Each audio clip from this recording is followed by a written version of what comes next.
오늘 우리가 함께 읽은 창세기 48장 말씀은 야곱이 죽기 전에 남기는 유언의 말입니다. 어떤 한 사람이 죽기 전에 혹은 떠나기 전에 남기는 말이라면 그 말에는 상당히 중요한 이야기가 들어있을 겁니다.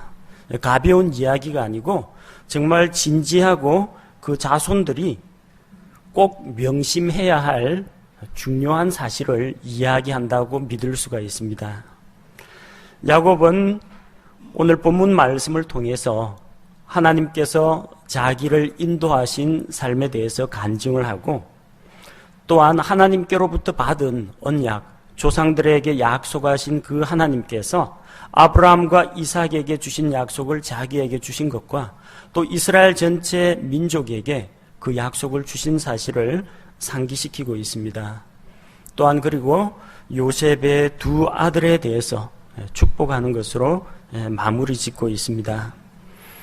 오늘 본문 말씀을 보니까 야곱은 요셉에게 하나님께서 주신 그 약속의 말씀을 다시 상기시켜 주는 것을 볼 수가 있습니다. 아버지 야곱의 나이가 제법 많습니다. 야곱의 전체 생애가 147년입니다. 자, 이제 나이가 들면 특별히 어떤 질병을 앓지 않는다고 할지라도 몸 이곳저곳이 쇠약해집니다. 몸이 약해지고 마침내 몸져 눕게 되었습니다. 아버지가 병들었다라는 그런 소식을 들었을 때 요셉은 아버지에게 문병을 갔습니다. 자기의 두 아들 므낫세와 에브라임도 함께 데리고 갔습니다. 자기 아들 요셉이 왔다는 소식을 듣고 야곱은 기운을 내서 병상 자리에서 일어나 앉았습니다.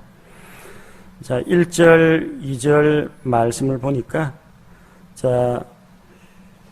어떤 이가 야곱에게 구하여 이르되 이렇게 이야기하고 이스라엘이 힘을 내어 이야기하죠. 야곱이나 이스라엘이나 동일한 사람 이름입니다.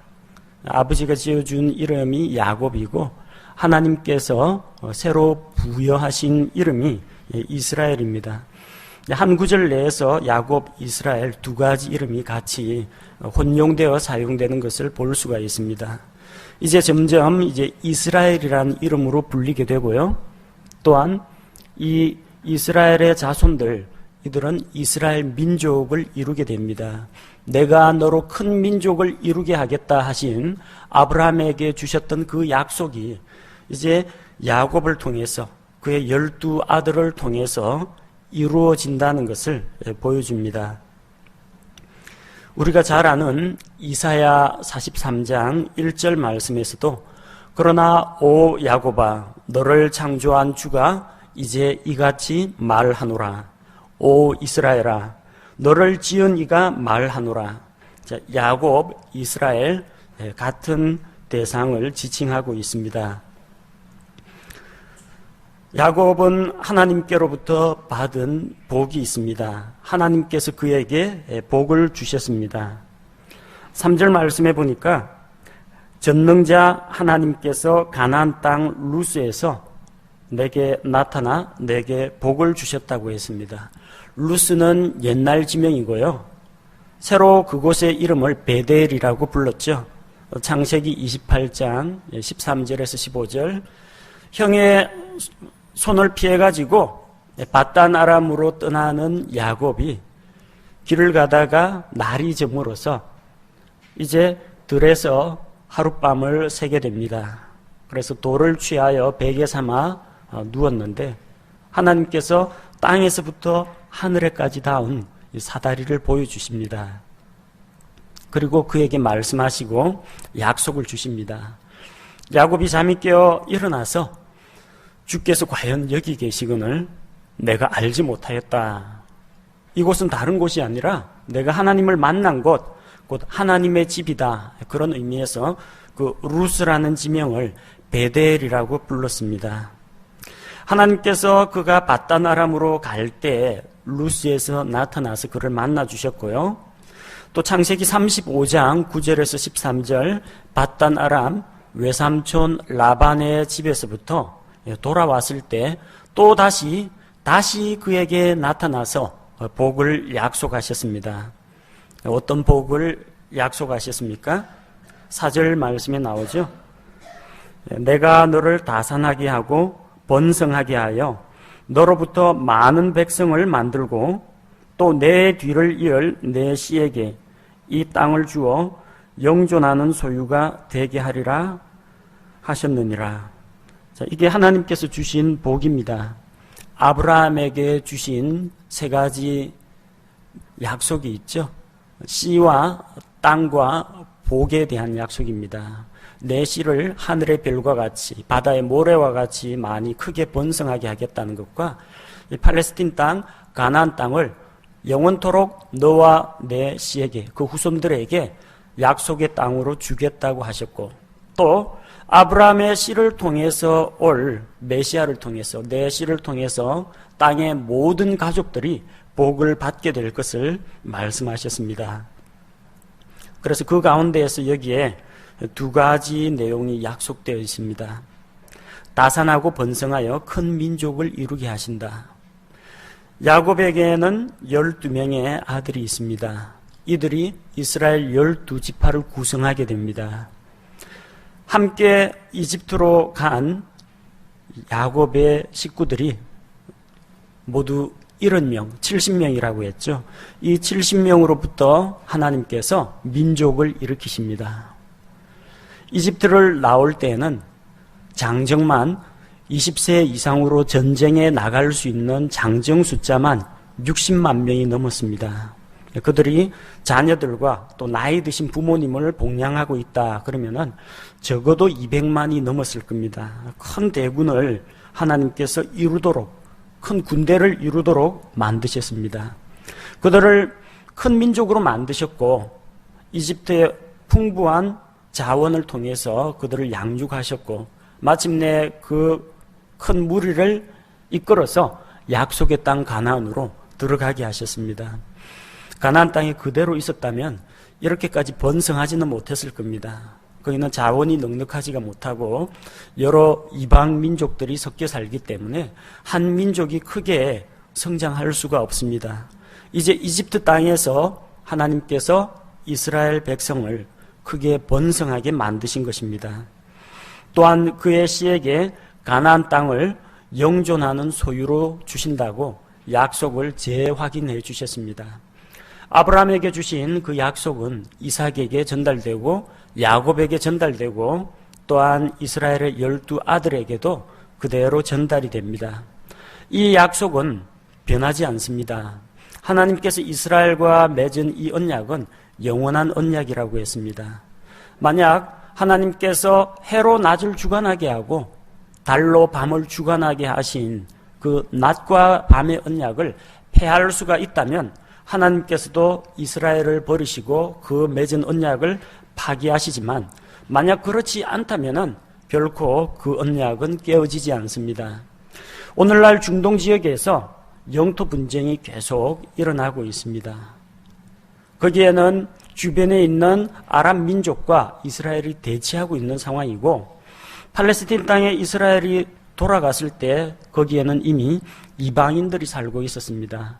오늘날 팔레스틴 해방기구라고 하는 PLO, 그 사람들과 끊임없이 대치 관계에 있습니다. 그러나 우리는 성경에 기록된 이런 약속의 말씀, 예언의 말씀을 통해서 하나님께서 그 땅을 이스라엘에게 주셨다는 것과 마침내 그 땅은 이스라엘의 소유가 된다는 것을 믿을 수가 있습니다. 이어지는 5절에서 7절 말씀은 야곱이 요셉에게 장자의 권리를 주는 것을 볼 수가 있습니다. 5절 말씀에 보면은 요셉이 이집트에서 낳은 두 아들이 있죠. 에브라임과 므낫세, 므낫세가 장남입니다. 므낫세와 에브라임이 있습니다. 그런데 그들은 너의 자식이 아니라 이제부터 내 것이라고 했습니다. 요셉의 아들로 태어났지만 야곱의 아들과 똑같은 대우를 받는다는 겁니다. 자기들의 삼촌인 르우벤과 시므온과 마찬가지로 야곱의 소유가 된다고 했습니다. 그래서 그들 이후에 태어나는 자녀들은 이제 요셉의 소유지만 이들은 이스라엘의 지파를 구성하는 그런 인물들로 부각이 됩니다. 이스라엘 백성들이 땅을 분배할 때 각 지파별로 땅을 나누어 갔습니다. 그런데 이스라엘 아들이 12명이죠. 근데 요셉이 빠지는 대신에 에브라임, 므낫세가 들어갔으면 13지파가 되어야 맞습니다. 그런데 어떻게 이스라엘 12지파가 땅을 나누었다고 하느냐?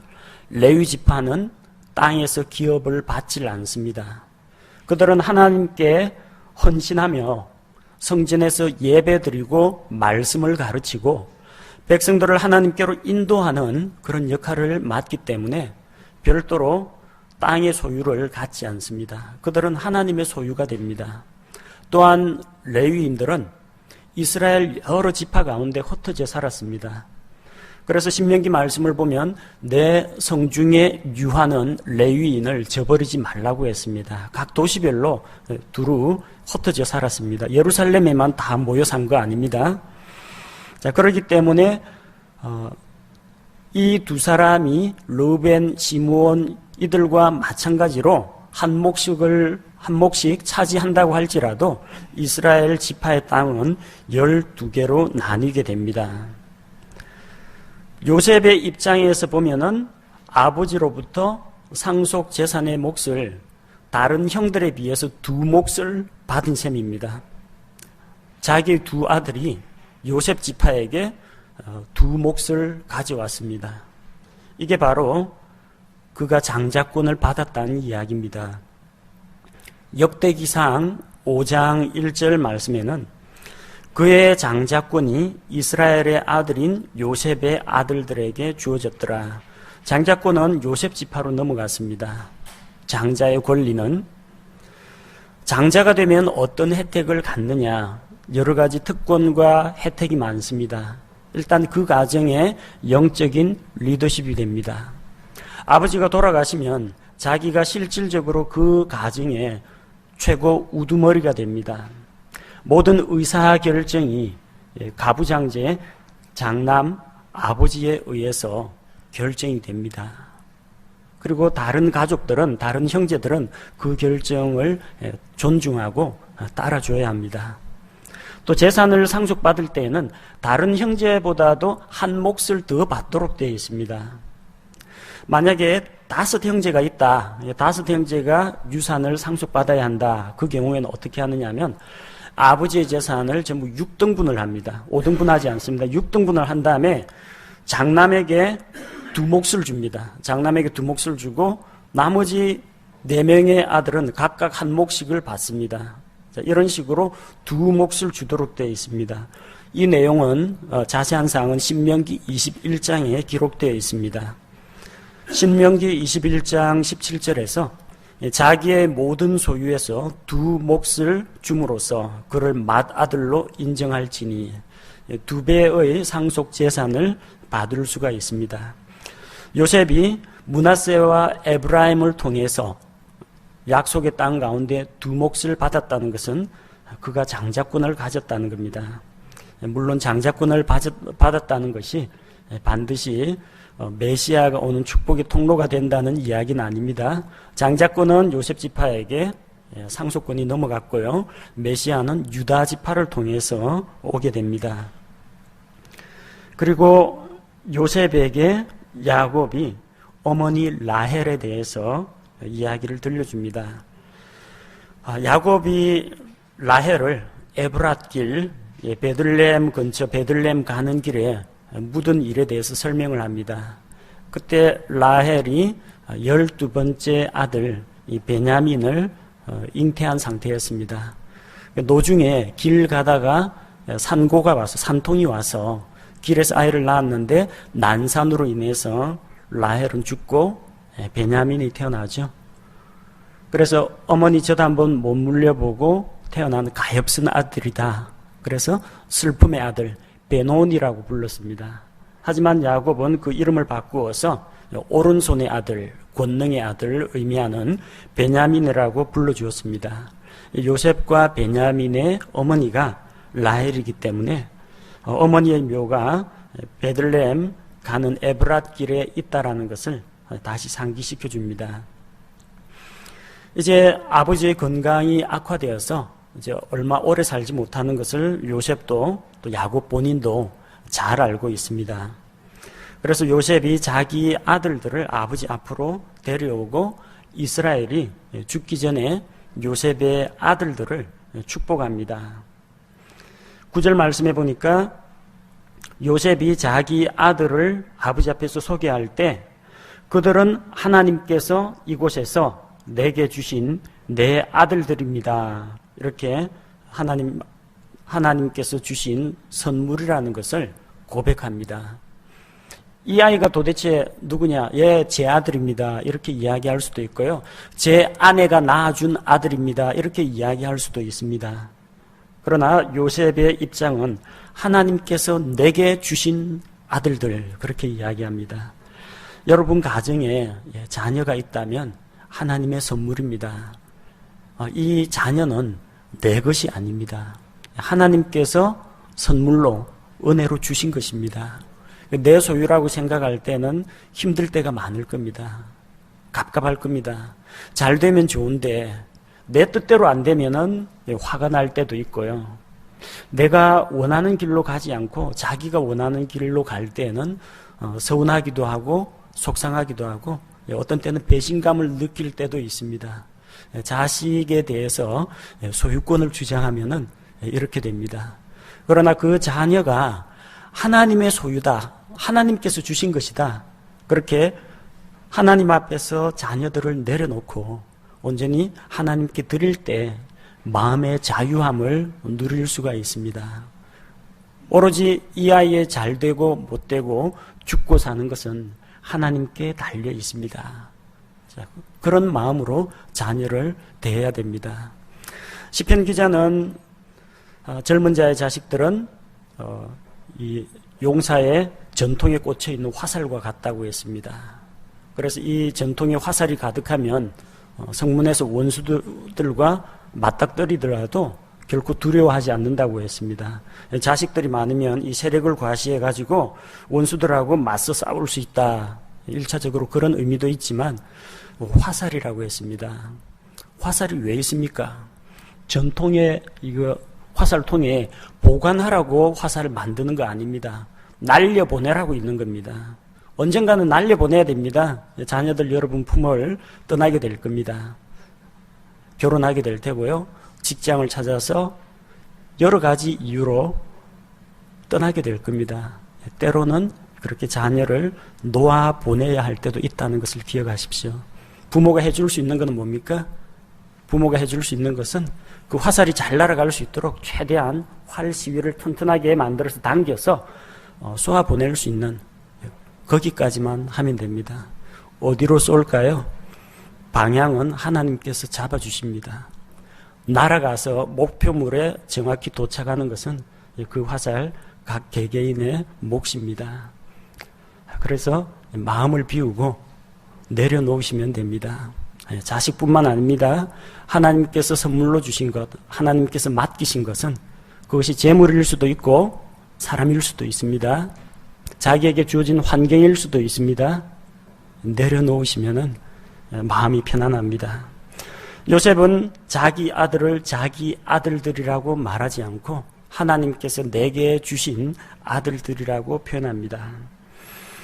야곱은 그 요셉의 말을 듣고 다시는 아들 요셉, 사랑하는 아들 요셉을 못 볼 줄 알았는데 하나님께서 이 아들을, 죽은 줄 알았던 아들을 다시 만나게 하시고 나아가서 그 손자들까지 보게 해주시니까 마음속에 하나님께 대한 그런 감사가 우러났습니다.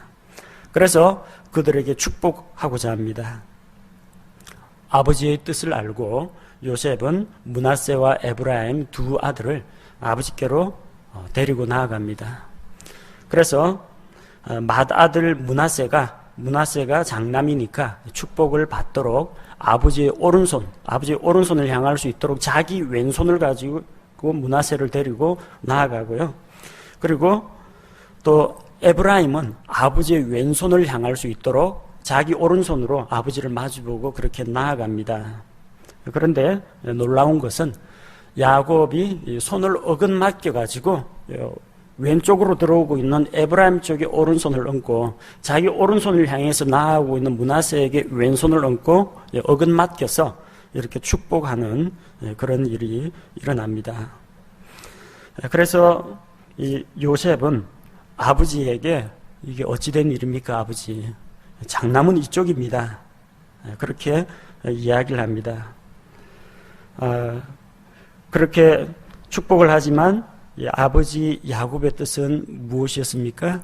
하나님께서 에브라임을 더 창성하게, 창대하게 만들어 주실 것이다. 차남이 복을 받도록 합니다. 야곱의 축복의 내용을 우리가 15절, 16절에서 그 말씀에서 찾아볼 수가 있습니다. 야곱은 아브라함과 이삭과 야곱의 하나님을 부릅니다. 그리고 또 자기 삶을 인도해 오신 그 하나님을 의지해서 축복을 합니다. 자, 하나님께서 이날까지 나의 전생애 동안 나를 먹이셨다. 나를 모든 악에서 구속하셨다. 그렇게 고백합니다. 그런데 15절, 16절 말씀을 보면은 나의 전생애 동안 나를 먹이신 하나님 곧 나를 모든 악에서 구속하신 천사께서 이 아이들에게 복을 주시길 원합니다. 이렇게 축복합니다. 천사, 근데 하나님이라고 이야기합니다. 성경을 여러분이 자세히 보신다면요, 여기서 이 천사라는 단어에 해당하는 16절 천사라는 단어에 해당되는 영어 단어가 angel, A자가 대문자로 되어 있는 것을 볼 수 있습니다. 소문자가 아니라 대문자로 기록되어 있는 것은 신성을 가진 존재를 이야기합니다. 그러니까 하나님의 소식을 전하는 심부름꾼 천사는 아닙니다. 특별한 천사입니다. 대문자로 기록된 천사는 구약 성경에서 주의 천사라고 합니다. 그래서 angel of the Lord라고 되어 있습니다. 개역으로 읽을 때 우리가 흔히 보던 여호와의 사자가 할 때 바로 그런 표현입니다. 일반 천사하고는 달라요. 주의 천사라고 이야기하거나 A자를 대문자로 표기합니다. 그래서 주의 천사는 하나님을 섬기는 하나님의 심부름꾼, 전령, 소식을 전하는 창조물 천사가 아니고요, 창조주 하나님이라는 이야기입니다. 하나님 곧 천사라고 했어요. 16절 말씀에 나를 모든 악에서 구속하신 천사께서, 여러분, 일반 천사가 사람들의 죄를 구속해 줍니까?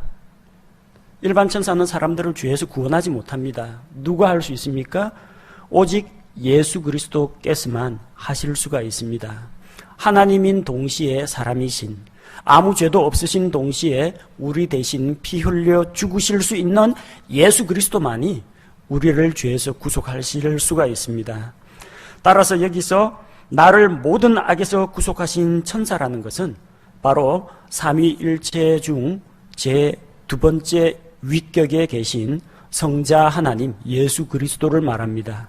물론 아직 이 세상에 마리아의 몸을 통해서 성육신하기 이전에 예수 그리스도를 말합니다. 성경에서는 바로 인간의 몸으로 오시기 이전에 예수 그리스도가 구약 성경에서는 주의 천사로 표기되어 있습니다. 또한 천사께서 이 아이에게 복을 주옵소서 하는데, 천사가 복 준다는 이야기는 성경 어디에도 없고 여기에만 나옵니다. 일반 천사는 사람에게 복을 줄 수 없습니다. 그러나 주의 천사는 복을 주실 수가 있습니다. 하나님이시기 때문에. 또한 그들이 내 이름과 내 조상 아브라함과 이삭의 이름으로 불리게 하시며, 또 그들이 땅의 한가운데서 자라나 한 무리가 되게 하시기를 원하나이다. 이 아이들이 큰 무리를 이루도록 큰 민족을 이루도록 구하고 있는데 일반 천사는 이렇게 인간 사회에 개입해가지고 어떤 민족을 크게 부흥시키고 번성하게 만드는 일을 하지 못합니다. 주의 천사는 그런 일을 할 수가 있습니다. 그리고 이렇게 축복하는 기도를 하는데 성경 어디에도 사람이 천사에게 기도했다는 이야기는 없습니다. 기도는 하나님께 하는 것이지 천사한테 기도한다는 것은 우상숭배입니다. 천사숭배입니다. 천사는 하나님께서 부리는 영들로서 구원받을 자들을 위해서 구원받은 하나님의 백성들을 섬기라고 보낸 그런 존재들입니다. 그래서 천사에게 기도하는 것은 옳지 않습니다. 그러나 이 천사는 보통 천사가 아니고요, 기도를 들으실 수 있는 주의 천사, 곧 하나님이시라는 것을 우리에게 보여줍니다. 구약 성경이지만 아직까지 성육신하기 이전에 예수 그리스도께서 성경 곳곳에, 창세기는 물론이고 여호수아나 사사기나 이런 성경 곳곳에 드러나 있는 것을 볼 수가 있습니다. 자, 그 아버지가 기도하는 것을 지켜보고 있다가 요셉이 그것을 기뻐하지 않았습니다. 므낫세가 장남인데, 므낫세가 축복받아야 되는데, 그래서 아버지가 아마 눈이 어두워가지고 이거 잘못 보셨나, 착각하셨나 싶어가지고 아버지 오른손을 므낫세에게로, 장남의 머리 위로 옮기려고 했습니다. 자, 하지만 야곱은 차남인 에브라임이 첫째 아들 므낫세보다 더 크게 될 것이라고 말합니다. 그리고 장차 사람들이, 이스라엘 백성들이 이런 표현을 사용하게 될 것이다.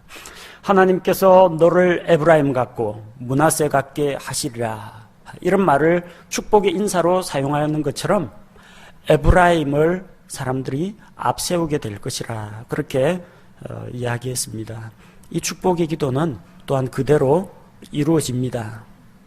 나중에 이스라엘 민족 가운데에서 가장 번성한 지파가 유다 지파와 에브라임 지파입니다. 그리고 나중에 왕국이 르호보암 왕 때 남과 북으로 나뉠 때 남쪽에는 유다 지파를 중심으로 결속이 되고 나머지 10개 지파는 에브라임 지파를 중심으로 결속이 됩니다. 그래서 흔히들 북이스라엘을 가리켜서 에브라임이라고 성경에서 표현하고 있습니다. 그 북이스라엘 10개 지파를 대표하는 이름으로서도 에브라임이 사용됩니다. 성경에는 이렇게 장남은 아니지만 축복을 받은 그런 차남들 혹은 삼남들, 이런 사례들이 종종 기록됩니다. 가인과 아벨 가운데에서 아벨이 믿음으로 의롭다함을 받고 하나님께 인정을 받았습니다. 노아의 세 아들 셈과 함과 야벳 가운데에서 셈은 장남이 아니지만 복을 받았고 메시아가 오는 복의 통로가 됩니다. 데라의 아들들 가운데에서 하란과 나홀과 아브라함 가운데에서 아브라함은 장남이 아닙니다. 그러나 그는 믿음의 조상이 되었습니다. 이스마엘과 이삭 가운데에서 먼저 난 이스마엘이 아니라 약속대로 얻은 두 번째 아들 이삭이 하나님의 약속의 말씀을 그대로 물려받습니다. 에서와 야곱 쌍둥이도 태어나는 시차가 있습니다. 동생인 야곱이 복을 받았습니다. 에브라임 역시 장자가 아니지만 복을 받습니다.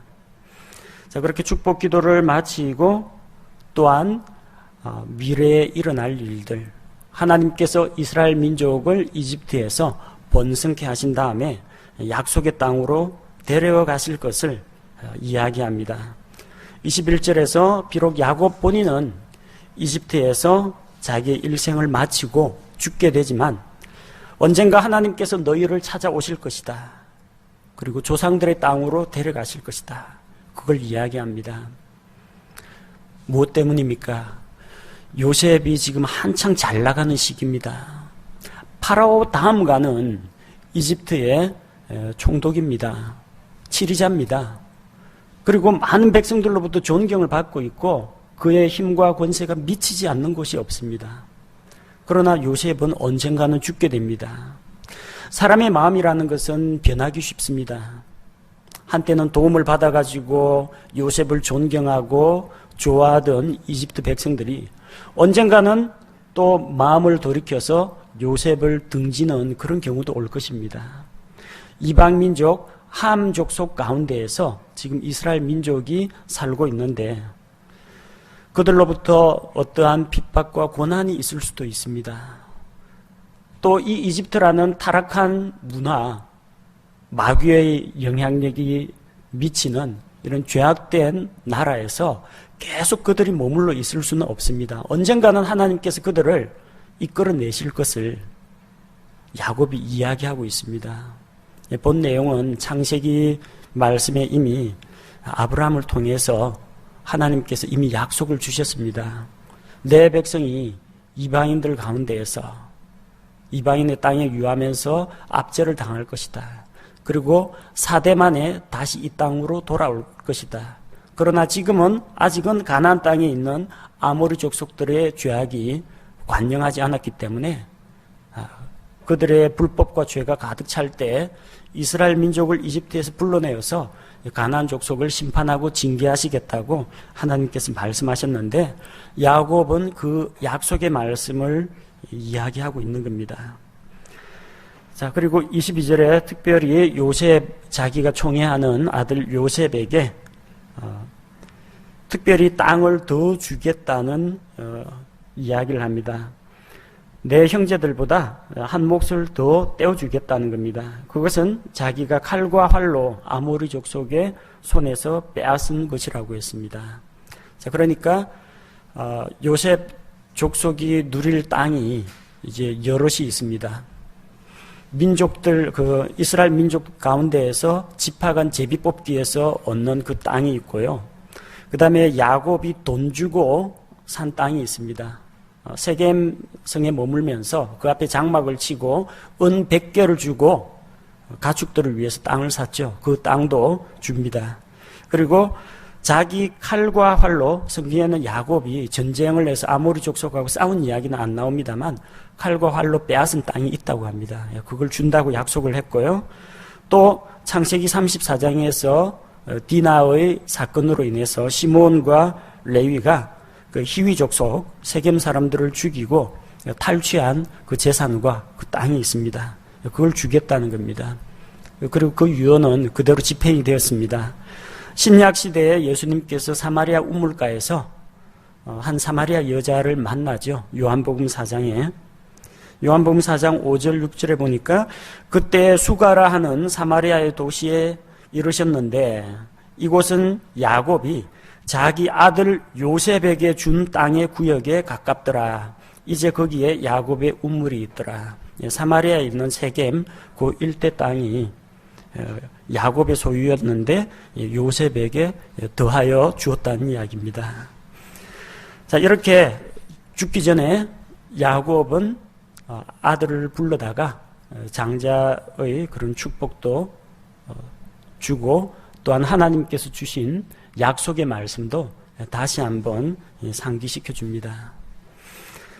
그래서 파란만장했던 험악한 세월을 보냈던 야곱은 이 이후 창세기 49장에서 마지막으로 이스라엘의 12 아들들에 대해서 축복을 하고 숨을 거두게 됩니다.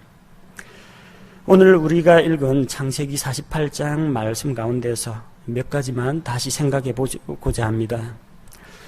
아버지의 총애를 받던 요셉이 다른 형들보다 더 앞서서 장자의 권리와 축복을 받습니다.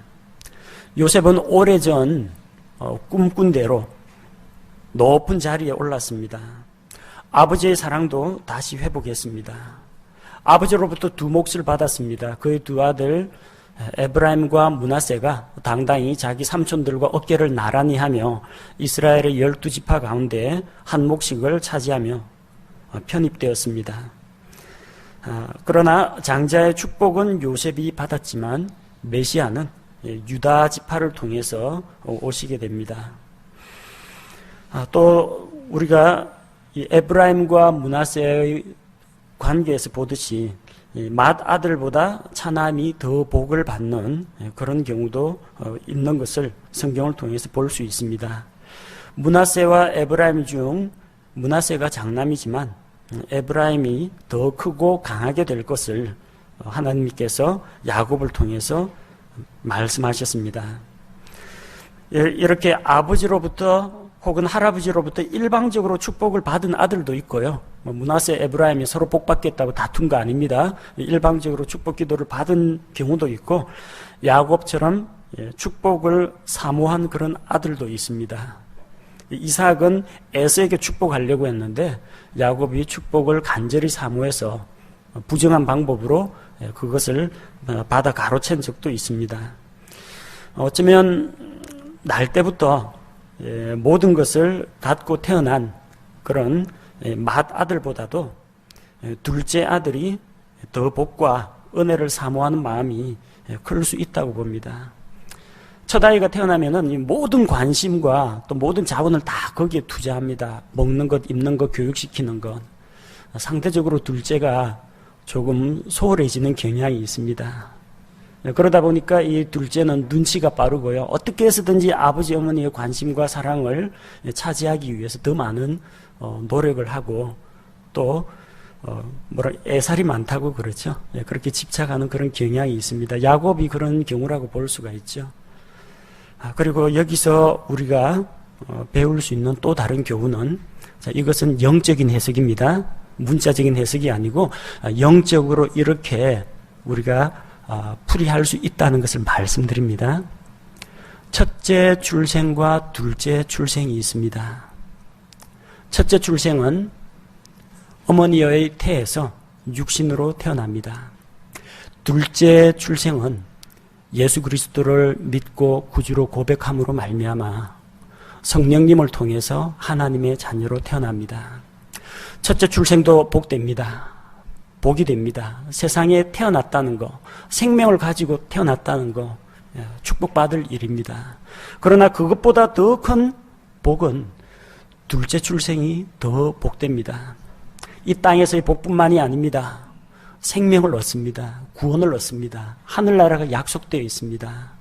하나님을 아버지라고 부르게 됩니다. 죄의 문제가 해결이 됩니다. 하나님께서는 첫째 출생보다는 두 번째 출생을 더 기뻐하시는 것을 볼 수 있습니다. 이 말은 결코 집안에서 첫째 아들보다 둘째 아들이 낫다거나 혹은 첫째 아들이 낫다거나 그렇게 비교하는 이야기는 아닙니다. 성경 가운데에서는 장남이 복을 받은 사례도 있습니다. 장자권 계승되는 게 첫 번째 출생을 통해서 오기 때문에. 그러나 이렇게 특별히 하나님께서 은혜를 베푸셔서 그 아이들이 아직 무슨 선이나 악을 행하지 않았는데 므낫세, 에브라임이 누가 못 뛰어나고 누가 못하고 없는데 은혜로 거저 복을 받는 그런 사례가 있다는 것을 말씀드렸고, 그 영적인 의미를 해석하자면 하나님께서 둘째 출생을 더 복 주시고 또 더 가치 있게 보신다는 것을 우리가 배울 수 있습니다. 제가 기도하겠습니다.